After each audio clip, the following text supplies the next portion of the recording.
Buenas a todos. Hoy vamos a revisar lo que es el tema de asma.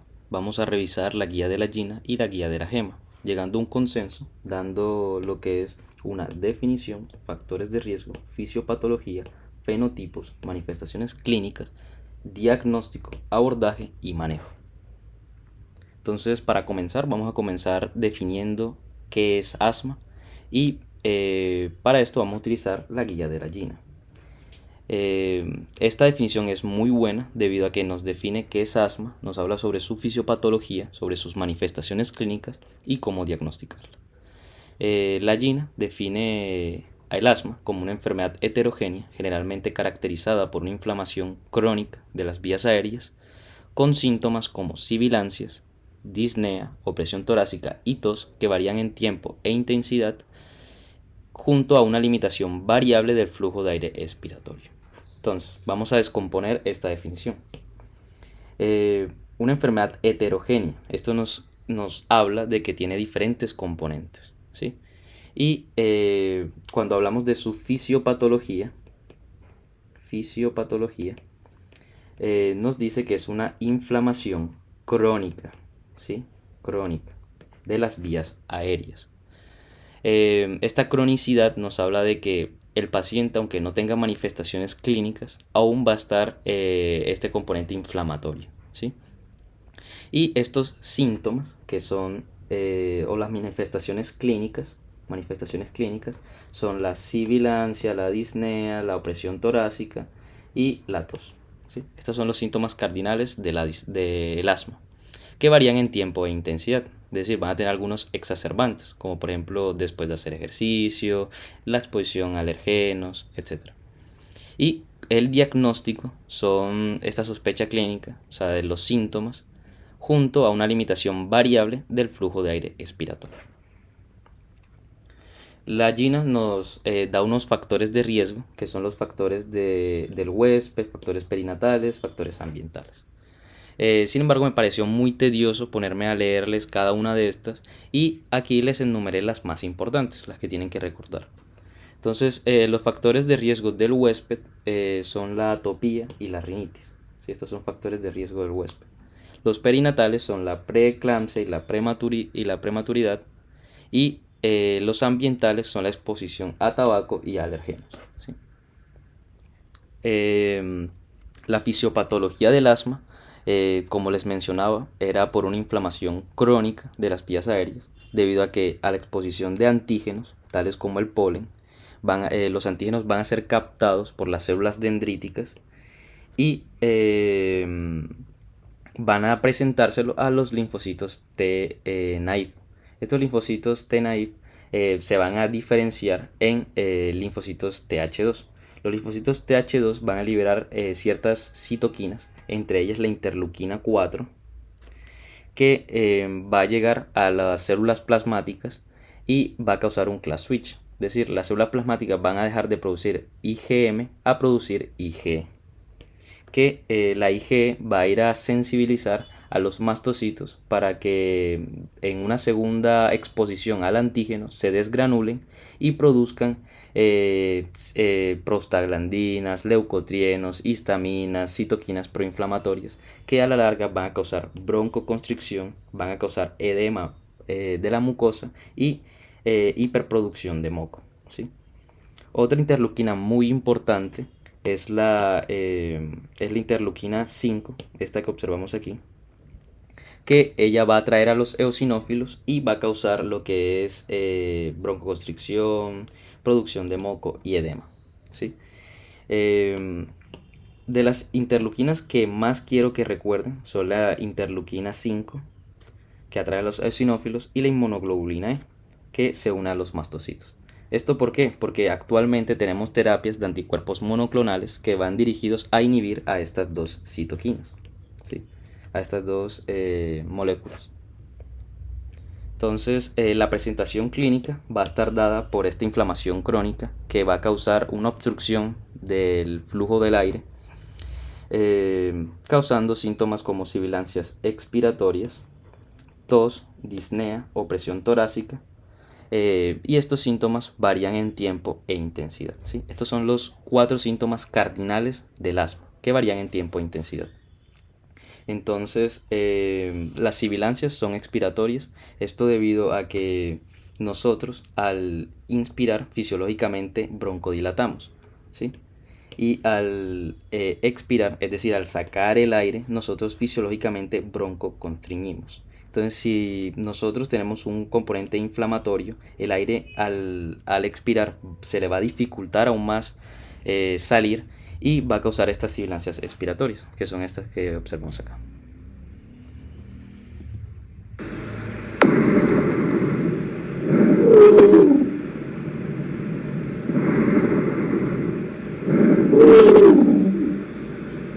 Listo. Todos estos síntomas cardinales van a variar en tiempo e intensidad, es decir, que van a tener algunos desencadenantes, como por ejemplo después de hacer ejercicio o después o la exposición a algún antígeno, como por ejemplo un polen, polvo, ácaros, eh, o la exposición o los AINES, ¿sí? Preguntas clave que le debemos hacer a los pacientes quienes sospechamos de asma, ¿sí? Que si ha tenido algunos veces pitido en el pecho, refiriéndonos a sibilancias, que si ha tenido tos, sobre todo en las noches, que si ha tenido tos, pitidos, disnea en alguna época del año, después de tener contacto con animales, plantas, tabaco, que si ha tenido pitidos o disnea después de hacer ejercicio, porque los pacientes asmáticos presentan síntomas de asma después de hacer ejercicio y no durante. Que si se ha tenido que rescatar con algún fármaco, utiliza algún fármaco que alivia sus síntomas, que si tiene algún tipo de alergia o algún familiar con asma o alergia, ¿sí? Estas son preguntas que nos van a dirigir hacia un diagnóstico de asma. Entonces, si el diagnóstico, ¿en qué se va a basar? El diagnóstico se va a basar en una sospecha clínica del asma, o sea, con síntomas cardinales como disnea, tos, opresión torácica, sibilancias, que varían en tiempo e intensidad, y esto más una espirometría, ¿sí? Una espirometría pre y post broncodilatadora. Entonces, ¿qué es una espirometría? Una espirometría es una prueba de función pulmonar en donde vamos a evaluar lo que son los volúmenes y las capacidades. Las capacidades son sumas de volúmenes. Entonces, tenemos lo que es el volumen tidal o el volumen corriente, que es este que observamos aquí. Es el volumen que nosotros normalmente respiramos. Después le pedimos al paciente que inspire profundamente. Y esto nos va a dar lo que es el volumen de reserva inspiratorio, que va de aquí a aquí. Después le decimos al paciente que expire profundamente y nos va a dar el volumen de reserva expiratorio, que es este que observamos aquí. Y si nosotros calculamos lo que es el volumen que el paciente expira en un segundo, nos da el FEP1, que es el volumen expiratorio forzado en un segundo. Y después tenemos también lo que es el volumen residual, que es el volumen que se queda en nuestros alveolos. Y después tenemos lo que son las capacidades, que las capacidades, como les mencionaba, son sumas de volúmenes. Tenemos lo que es la capacidad inspiratoria, que es la suma del volumen tidal más el volumen de reserva inspiratorio. Y tenemos la capacidad vital forzada, ¿sí?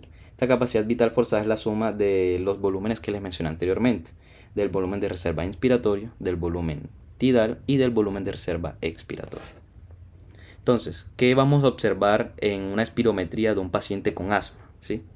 Básicamente vamos a observar un patrón obstructivo, ¿sí? Es decir, una relación FEP1 sobre FVC, o sea, sobre capacidad vital forzada, menor a 0.7 o menor a 70%.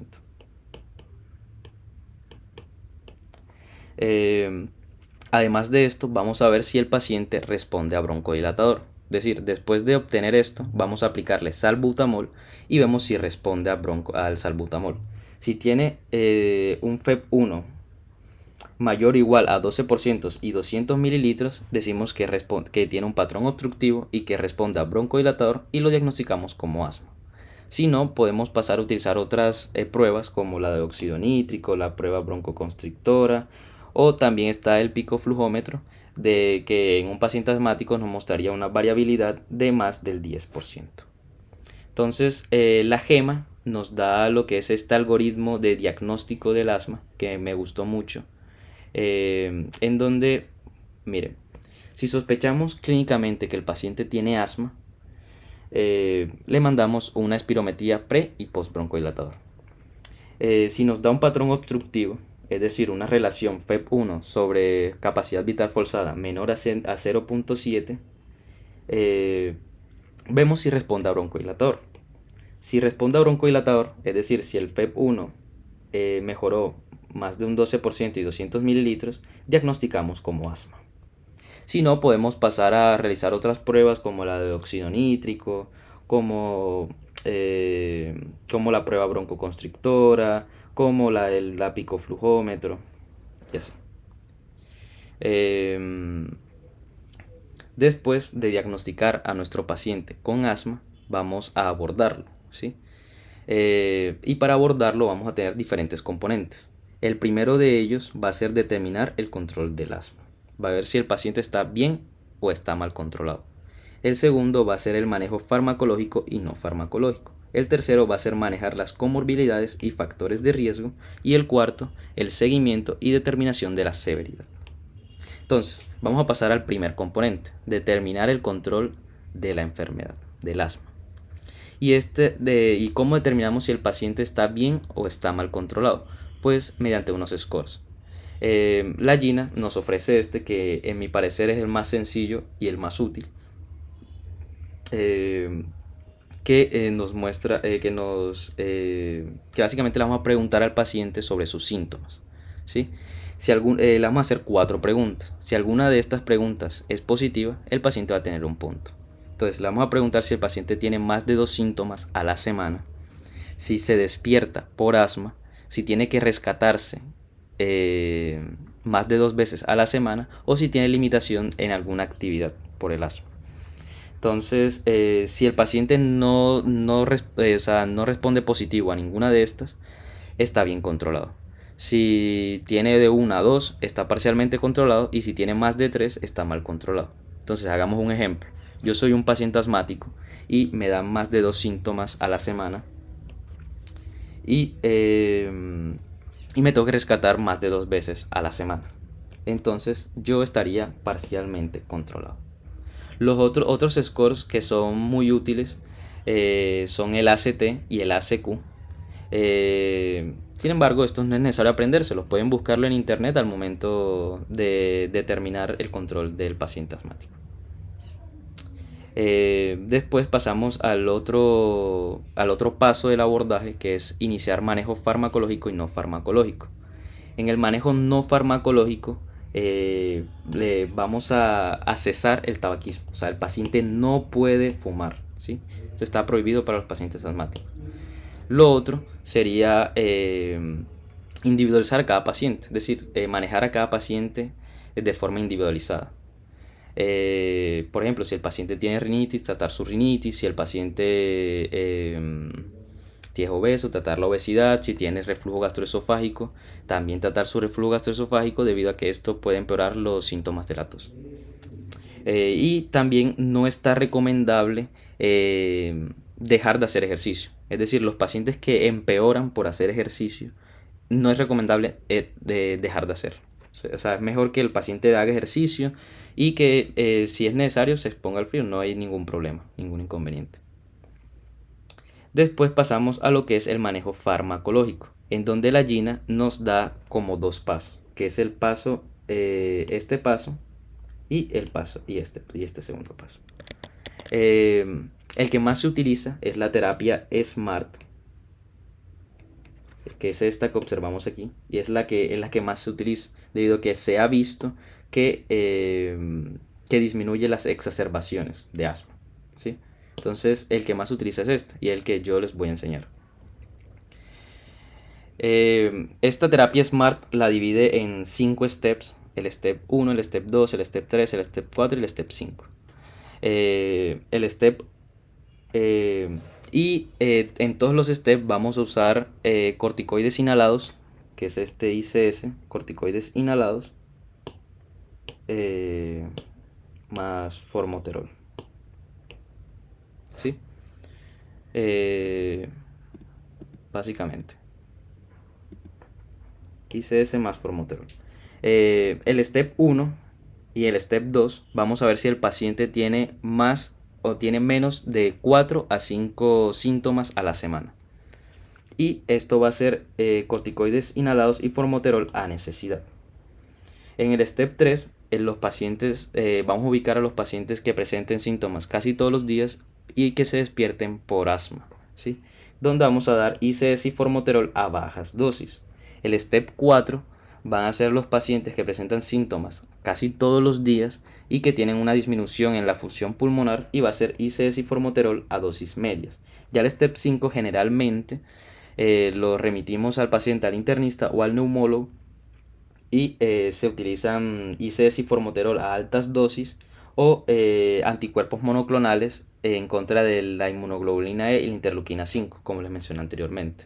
Entonces, para resumir, básicamente nosotros tenemos la GINA, nos da 5 steps, ¿sí?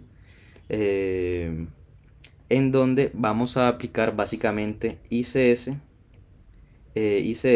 más formoterol en todos. ICS más formoterol en todos. Lo que va a variar van a ser las dosis en las que se le va a dar, ¿sí? El step 1 y el step 2 son para los pacientes que presentan síntomas menos de 4 a 5 veces por semana, y se les va a dar a necesidad. A necesidad, sí, básicamente. El step 3 van a ser para los pacientes que presentan síntomas casi todos los días y que se despiertan por asma, y que va a ser a dosis bajas. El step 4 van a ser a los pacientes que presenten síntomas todos los días y que tengan una disminución de la función pulmonar, ya van a ser dosis medias. Y el step 5 lo mandamos al neumólogo o al internista, ¿sí? Ya después de tratarlo vamos a iniciar lo que es el seguimiento, que va a ser de 1 a 3 meses, y después de estabilizar al paciente vamos a seguir, vamos a verlo de 3 a 1 año, de 3 meses a 1 año. Después vamos a decidir si lo escalonamos o lo descendemos de step, es decir, si vemos que el paciente está respondiendo bien al step 2, podemos ver si lo podemos descender a un step 1, o si responde mal, si lo subimos a un step 3, por ejemplo. Y la educación es muy importante, saber los pacientes cómo se están aplicando los inhaladores, hacerlo de la forma correcta. La educación es extremadamente importante, y vamos a utilizar el test de adherencia a los inhaladores, o el TAI, que son estas preguntas que se ve que observamos aquí, para ver si el paciente tiene una buena o mala adherencia hacia el tratamiento. Y eso sería todo. Muchas gracias y espero que les haya gustado.